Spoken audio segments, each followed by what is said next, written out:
এবং দেশের মানুষ সরকার আপনাদেরকে এই দায়িত্বটা দিয়েছে, এই ডিপার্টমেন্ট অফ পাবলিক হেলথকে। সুতরাং আপনাদের দায়িত্ব হবে, আমি মনে করি। আমি চিফ ইঞ্জিনিয়ার সাহেবের সাথে কথা বলেছি, আমাদের সেক্রেটারি সাহেবের সাথে কথা বলেছি, আমাদের এখানে আজকে যারা আছেন তাদের সঙ্গে 2-4 মিনিটে আমি আমার কথা বলেছি যে আমাদের ফোকাসটা এখন থেকে হবে সারফেস ওয়াটার ব্যবহার করার, নট ডিপ টিউবের ওয়াটার। আমাদের অত্যন্ত ডক্টর মাহবুবা নাসরিন আমাদের যখন প্রেজেন্টেশন করছিলেন তখন যে আজকের যে বিষয়টা আছে, জেন্ডার বিষয়টা আছে, সেটা নিয়ে কথা বলছেন। এটা অত্যন্ত গুরুত্বপূর্ণ বিষয় নিঃসন্দেহে। পানি তো আমরা সেই ছোটোবেলা থেকেই দেখি যে আপনার কলসে করে পুকুর থেকে পানি নিয়ে আসছে আমাদের মা, চাচি, বোন এরাই, তাই না? তো এই জিনিসটা কিন্তু কিছুটা পরিবর্তন হয়েছে। এখন প্রায় সব বাড়িতে একটা টিউবওয়েল। আমাদের নর্দার্ন এরিয়াতে আপনার খুব বেশি নিচে নামতে হয় না, কিন্তু সাউদার্ন এলাকাতে অনেক নিচে নামতে হয়। এবং ওরা এখন আর কেউ টিপ বলে না, বলে ডিপ, মানে ডিপ টিউবওয়েল। আমার সুযোগ হয়েছিল কোস্টাল এরিয়াগুলোতে গত আপনার 2001 সালের পরে আমি যখন কৃষি মন্ত্রণালয়ে ছিলাম তখন আপনার এই জায়গাগুলো ঘোরার আমার সুযোগ হয়েছে। আমি দেখেছি কতগুলো প্রজেক্ট ছিল, খুব ভালো লেগেছিল আমার, যে বৃষ্টির পানি তারা সংরক্ষণ করছেন। আপনার কনজার্ভেট ছোটো ছোটো ট্যাঙ্ক তৈরি করেছেন, বৃষ্টির যে পানি আসছে সেই পানিটাকে তারা রেখে দিচ্ছেন, তারপরে সেই পানিটাকে তারা গরম করে ব্যবহার করছেন, যেটা তাদের জন্য নিরাপদ পানি। তো এই বিষয়গুলোর উপরে আমাদের জোর দেওয়া দরকার। আমাদের ফোকাসটা থাকতে হবে যে আমরা এখন আর এরপর থেকে এই ভূগর্ভস্থ পানির দিকে যাব না, আমরা উপরের পানির দিকে যাব, সারফেস ওয়াটার এবং আপনার বৃষ্টির পানি। আমি জানি যে আপনাদের অনেকগুলো প্রজেক্ট আছে যেটা শীতলক্ষ্যা থেকে, মেঘনা থেকে পানি নিয়ে এসে ঢাকায় পানি দেওয়ার আপনারা প্রজেক্ট তৈরি করছেন, কিন্তু এটা অনেক ইনসাফিসিয়েন্ট, অনেক কম। তাছাড়াও এই নদীগুলো তো এখন আর আপনার পলিউশন ফ্রি না, এরাও পলিউটেড হয়ে উঠছে।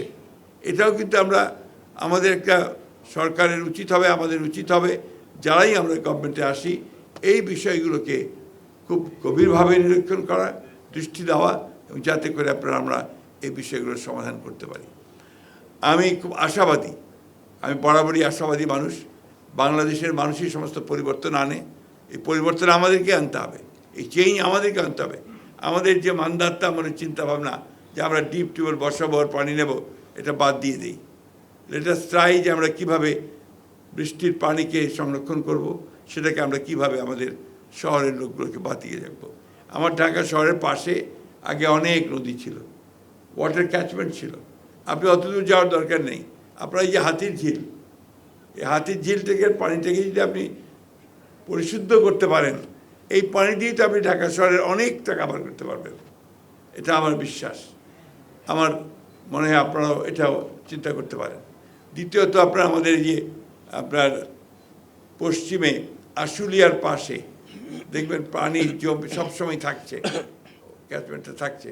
এখানে বৃষ্টির পানিকে ধরে রাখার জন্যে আমরা যদি সেই প্রজেক্টে যাই এবং সেখান থেকে পানি সরবরাহ করি, তাহলে আমরা কিন্তু অনেকটা লাভবান হব বলে আমি মনে করি। একই থেকে পূর্ব দিকে তাই। আমরা যখন ছোট ছিলাম এবং যখন ঢাকা কলেজে পড়তাম, আমরা চলে আসতাম মাঝে মাঝেই বুড়িগঙ্গায়। বুড়িগঙ্গা ছিল তখন আমাদের একটা মানে বলতে পারেন বিনোদনের জায়গা, স্বচ্ছ পানি, নৌকায় আমরা এপার থেকে ওই পাড়ে যেতাম, নৌকায় আসতাম, পানি খেতেও কোনো অসুবিধা ছিল না। আর সেই পানির কাছেই এখন যাওয়া যায় না, দুর্গন্ধযুক্ত, এবং এটা একটা মনে হবে যে ওখানে গেলেই আপনি অসুস্থ হয়ে পড়বেন। ঠিক একইভাবে আপনার আশেপাশের নদীগুলো, তুরাগ সমস্ত কিন্তু একই অবস্থায় চলছে। আজকে খেয়াল করে দেখবেন কিছুক্ষণ আগে যে ছবিগুলো আমরা এখানে দেখলাম, যে আমাদের পানি সেফ পানি পাওয়ার ব্যাপারে সবচাইতে বৈষম্য কোথায়? ওই গরিব মানুষগুলোর সবচাইতে বৈষম্য আপনার এই বস্তির মানুষগুলোর। তারা কিন্তু সেফ ওয়াটার পায় না, they don't get the safe water. তাদের পানির মধ্যে পলিউশন থাকে, অবশ্যই থাকে। সেই জিনিসগুলো আমাদের মনে হয় যে আপনাদের দেখা দরকার। আমরা শুধু স্ট্যাটিস্টিক্সে যেতে চাই না, আজকে সে বিষয়ে কথা বলতে চাই না। আজকে আমার আপনাদের সঙ্গে প্রথম দেখা কথা, আমি যখন এই পাশ দিয়ে কোর্টে যেতাম অথবা জেলে যেতাম, আমাদের এই রাস্তা দিয়ে যেতে হতো, এই বিল্ডিংটাকে মনে হতো যে একটা নান্দনিক ভবন, সুন্দর একটা ভবন। আজকে ভেতরে ঢুকে আমার আবার সেটা আবারও মনে হয়েছে। আপনাদের ভেতরের যে ইন্টেরিয়ার, যে ডেকোরেশন অত্যন্ত ভালো, সুন্দর। একই সঙ্গে এই সৌন্দর্যটাকে মানুষের মাঝে ছড়িয়ে দিতে হবে। আপনাদের ভেতরের সৌন্দর্য গোটা মানুষের মাঝে ছড়িয়ে যায়। তারা পানি খেয়ে বলুক যে ওয়াসা আমাকে ভালো পানি দিচ্ছে, তারা পানিটা খেয়ে বলুক না আমি এখন ভালো পানি পাচ্ছি।